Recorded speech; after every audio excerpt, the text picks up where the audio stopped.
A generic import template is used to import commissions from carriers that do not provide statements in an Excel format. Multiple carrier commissions can be added to the template and imported at the same time.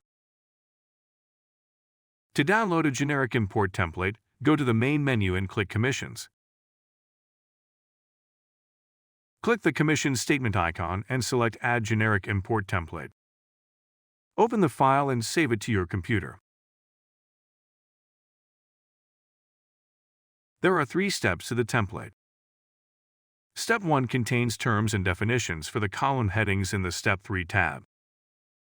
Step 2 contains tips for a successful import. Many of the mistakes made during the import process are listed here. Step 3 is where commissions are added. Fields in red are required. All other fields are optional.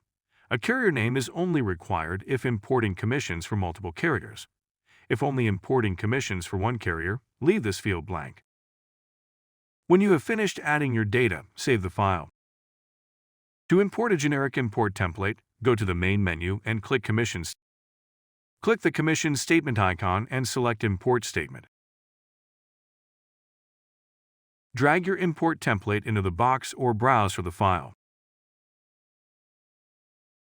Add a statement date. This can be the date you received the statement or any other date for you to reference.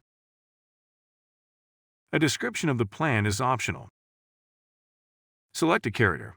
Select multiple carriers if commissions from multiple carriers were added to the template. When importing a generic import statement, select the generic import map. Click Import. Posting is the process of matching a commission from the imported statement to a policy.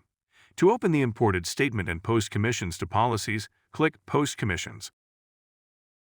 To add another commission statement, click Import New Statement.